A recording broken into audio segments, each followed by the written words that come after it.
की मी जास्त काही बोलणार नाही, कारण बरेचसे मुद्दे या अगोदरच्या वक्त्यांनी सगळ्यांनी सांगून गेले, त्यामुळे मला यामध्ये काही जास्त सांगण्यासारखं काही तसं नाही आहे. परंतु मी एकच सांगेन की आपण हा पशुपालक समाज आहे आणि पशुपालक समाजाबरोबर जगासमोर जी काही फार मोठी आपत्ती येऊ घातलेली किंवा आलेली आहे आणि त्याचा परिणाम पूर्ण जगाला भोगावा लागतात.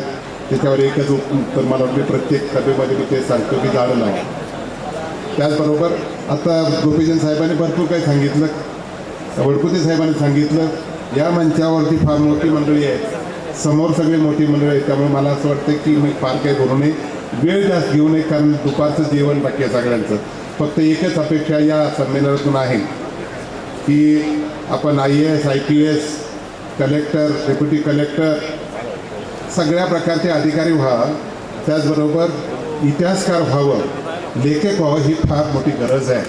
कारण या समाजाला फार मोठा इतिहास आहे आणि तो इतिहास कुठेतरी समोर यावा लागेल. आत्ता जसं गोपीचंद साहेबांनी सांगितलं की व्यक्तिरेखा समोर ठेवून इतिहास लिहिला जातो, आम्हाला जो फायदेशीर आहे अशा प्रकारचा इतिहास लिहिला जातो आणि याच ठिकाणी आमचा इतिहास लिहिणारे फार कमी आहेत. आज फार आनंद झाला, ते 4 पुस्तकाचं प्रकाशन झालं आणि त्यामुळे मला वाटतं ही एक सुरुवात आहे आणि टकले साहेबांनी ही जी काही मशाल घेऊन पुढे चालले याला आपण सगळ्यांनी हातभार द्यावा, जेणेकरून दरवर्षी अशा प्रकारचे कवी संमेलन साहित्य संमेलन होईल आणि ही जे काही 300 वर्षी जी काही आपण कार्यक्रम आखलेला आहे हा 300 वर्षापुरता मर्यादित राहू नये, तर असं पुढचं 100 वर्ष 200 वर्ष हा कार्यक्रम जावा आणि आमच्यात सगळ्यात जास्त साहित्यिक तयार व्हावेत ही एक अपेक्षा या साहित्य संमेलनाच्या मंचावरून अपेक्षित आहे.